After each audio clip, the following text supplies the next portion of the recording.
Hello everyone, my name is Xue Hao. My English name is Alex, and now I live in China.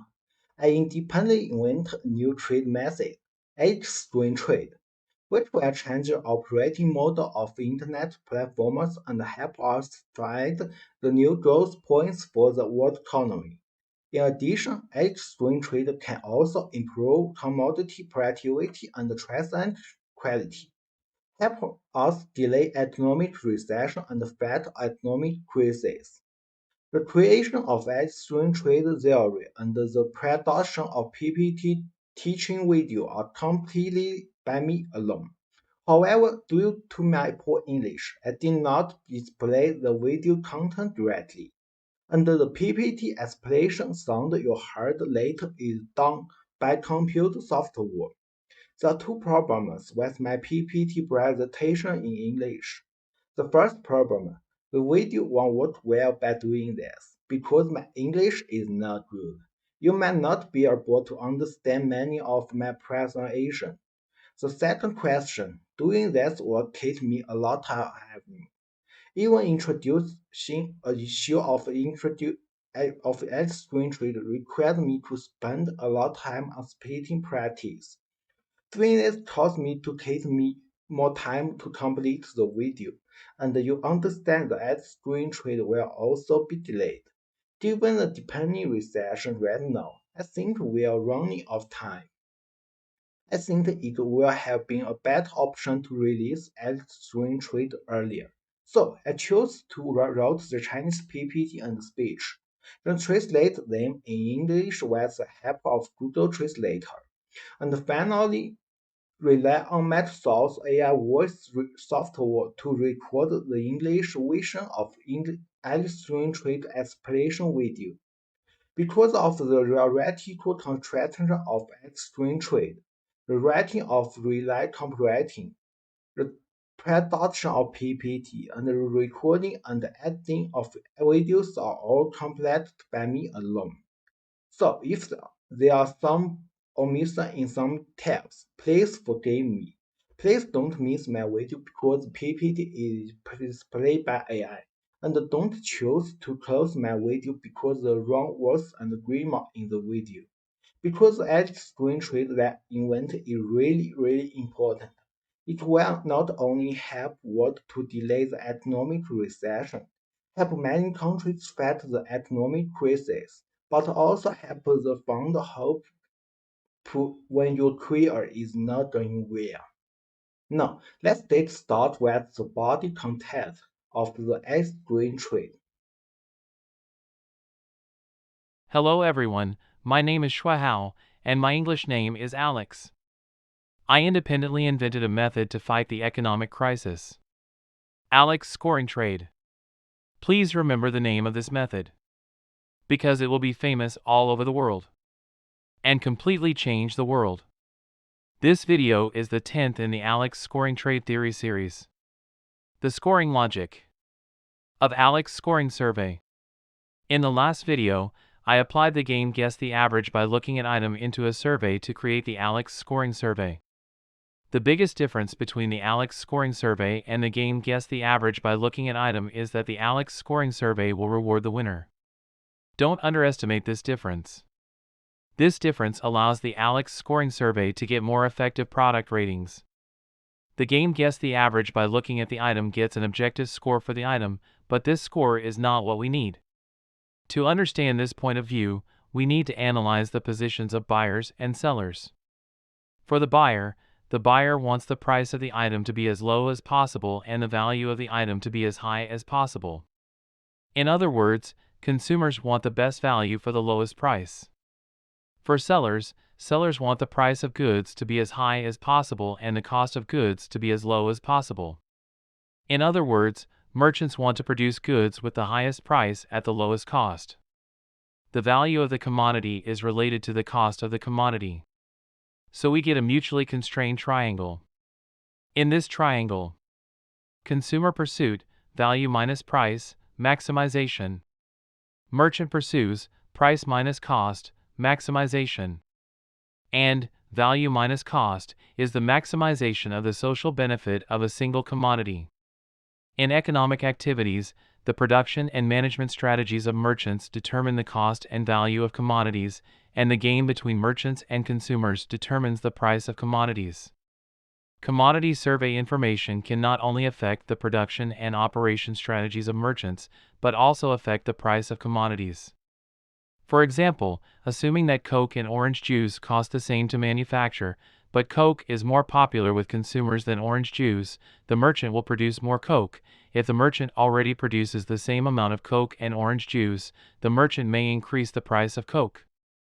Because although the cost is the same, Coke can create more value for consumers.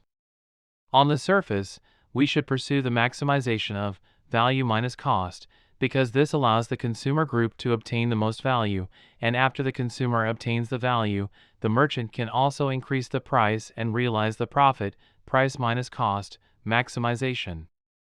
If we follow this line of thinking, the average obtained in the game guess the average number by looking at the item is the score we need. But that's not the case. If we pursue value minus cost, maximization, although the social value of a single commodity can be maximized, it does not necessarily allow the merchant to obtain the maximum profit. In the game of guess the average by looking at the item, each player is equal, and their impact on the score is the same, but in commodity trading, the price that each consumer can offer is different. If a consumer is stingy, even if the merchant offers a higher value commodity, the consumer will not actively increase the commodity's price. So we have to think about the problem from the point of view of the business. Adam Smith tells us a fact in The Wealth of Nations: in economic activity, the reason why so many sellers are willing to work hard to provide buyers with valuable goods is not because they are selfless people, but because consumers are willing to pay for the item. And if people can get valuable goods without paying money, then a large number of people will refuse to work hard, the whole society will become degenerate, and the quality goods on the market will decrease rapidly. The same is true for the production of commodities. If we only care about the cost and value of commodities and pursue the maximization of the social benefits of a single commodity, it will ultimately harm the overall benefits of society. In order to make the market fair and dynamic, clever economists created the free economic system that we mainly use today. In a free market, both sellers are allowed to pursue maximization, price minus cost, and buyers are allowed to pursue maximization, value minus price, resulting in a balanced system. So my answer is that we should not pursue the maximization of profit in any one direction, but to balance the price and value of the commodity. The higher the value a commodity creates, the higher its price should be. The lower the value a commodity creates, the lower its price should be. The reverse is also true. If a commodity is priced high, we should require it to have a high value. If a commodity is priced low, we should allow it to have a low value. So we can make a clear point that in actual trade, it is impossible for merchants to treat every consumer equally. In the market, because each consumer can pay different prices for the merchant, the demands of each consumer are not equally important. Such behavior is not unethical.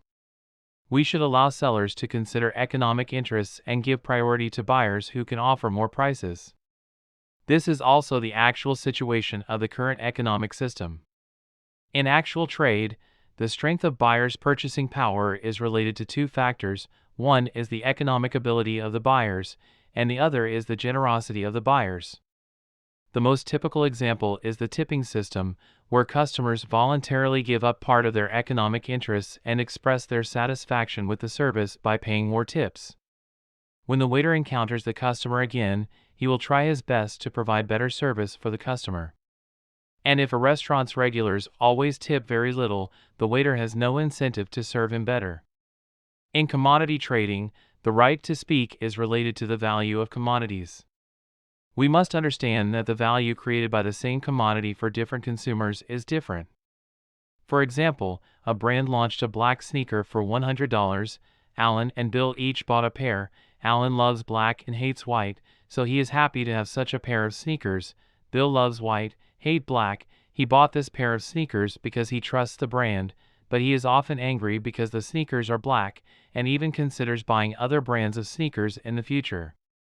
When the shoe factory made the sneaker black while Alan and Bill paid the same price, the black sneaker gave Alan more value.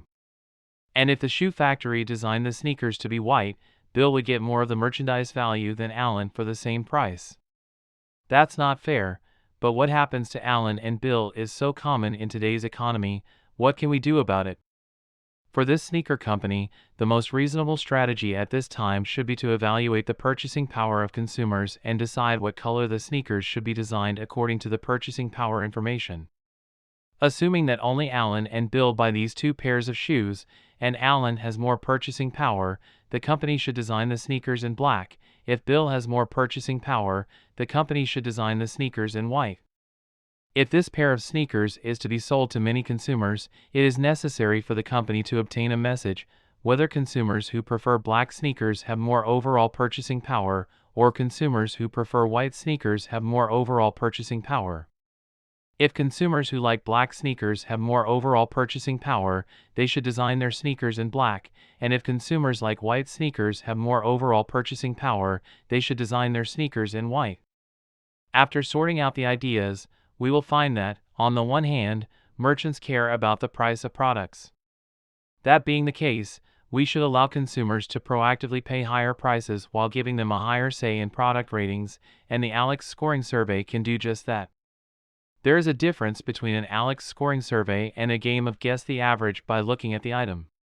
In the game of guess the average by looking at the item, the goal of all players is to win, so their optimal strategy is determined, which is to score according to the objective situation of the product. However, in actual transactions, there are rational buyers who pursue the maximization of interests. They have the same purpose as game players, to win. They have the same strategy, to give objective scores to commodities. But at the same time, there are also buyers who voluntarily pay tips in the transaction. By paying higher prices, they have a greater say in commodities and pursue better commodities and services. The Alex scoring survey provides room for both types of buyers to operate. For buyers who want to reduce transaction costs, they can adopt the optimal strategy in the game of guess the average by looking at item to pursue lower commodity prices. For buyers who want to gain a higher right to speak on commodities, they can use the best strategy that deviates from the objective score. High and low scores affect the seller's commodity strategy and pursue higher commodity value. Therefore, in the Alex scoring survey, the scoring strategy of individual buyers can refer to the following formula. Individual buyer score equals individual buyer's prediction of the overall score of the rating group plus buyer's personal preference score times buyer's purchasing power coefficient. Let me explain the meaning of each part of the formula. 1. Individual buyer score. In the Alex scoring survey, each buyer assigns a score for the product according to his or her own status. 2. Prediction of the overall score of the scoring group by individual buyers. This prediction is the objective score in the guess the average number of items by looking at the item, which can be regarded as the buyer's objective judgment on the item. 3. Personal preference score. Buyers voluntarily give up their economic interests when they know other buyers have rated the product, keeping the score away from the objective score. 4. Buyer purchasing power coefficient. It represents the purchasing power intensity of buyers in this product. The stronger the economic basis for buyers to voluntarily give up incentives, the higher the purchasing power coefficient. To test the formula, I decided to bring different types of buyers into the formula and see if it matched the strategies of those buyers. I divide buyers into 5 types. 1. Rational buyers. 2. Honest buyers. 3. High purchasing power buyers. 4. Emotional buyers. 5. Strategically irrational buyers. 1. Rational buyers. The first type is a rational buyer. A rational buyer is characterized by the pursuit of profit maximization. No matter what the purchasing power of a rational buyer is, they will not spend an extra penny for this transaction. Therefore, in the Alex scoring survey, the strategy of rational buyers is to make their own score closer to the winning score by predicting the overall score of the scoring group. If a restaurant's market rating is around 70, rational buyers will choose 70 as their rating, even if they feel that this meal is worth 80 in their hearts. Putting the rational buyer's strategy into my formula corresponds to the first half of the formula. Since a rational buyer's personal preference score is 0, and the second half is equal to 0, the rational buyer's overall score prediction for the rating group he belongs to is his final score, and the score conforms to the formula.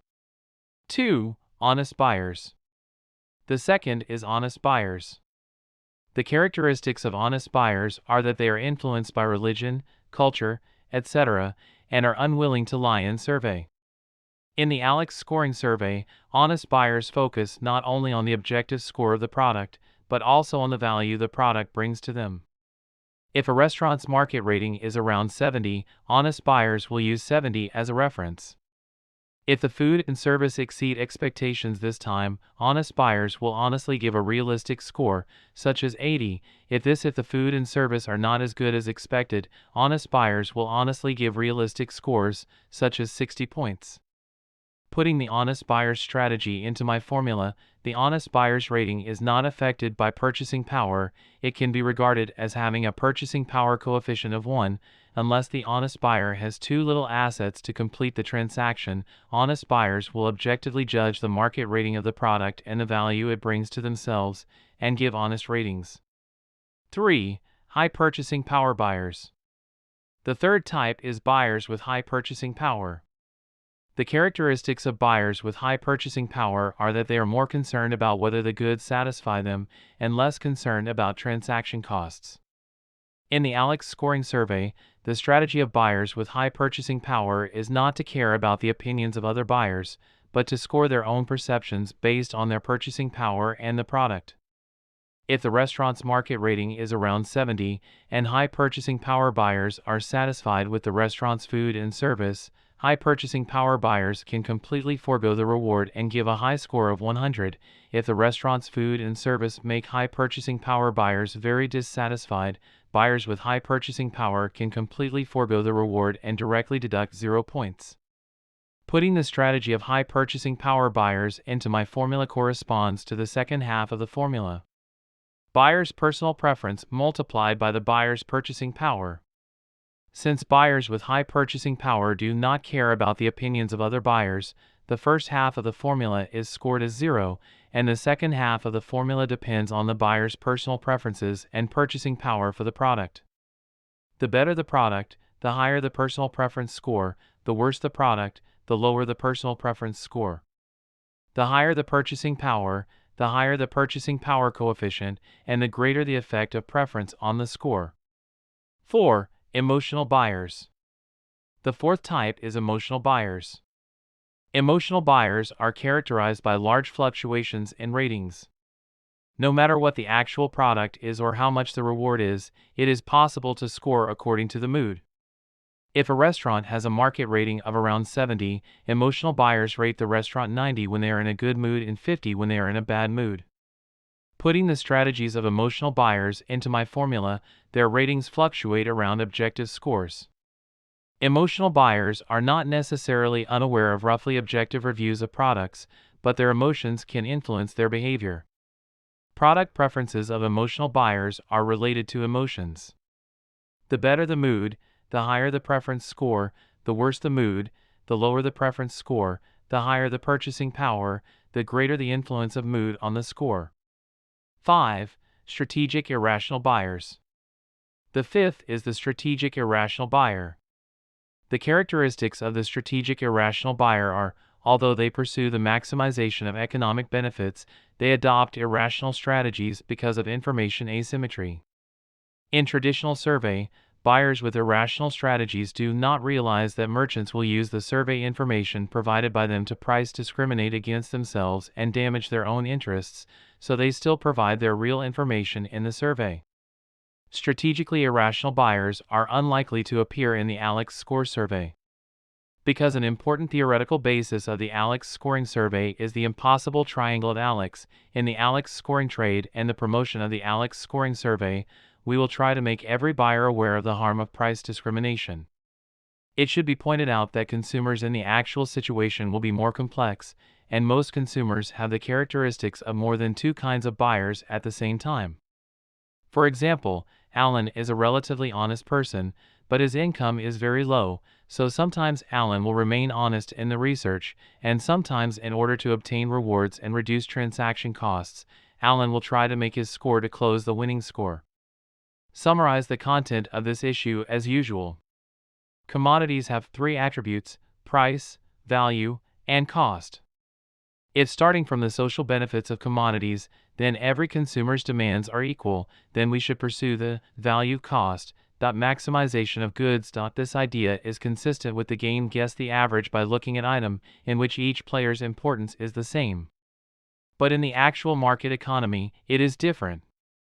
If you want to stimulate people's enthusiasm for production, merchants should be allowed to favor consumers with high purchasing power and pursue higher prices.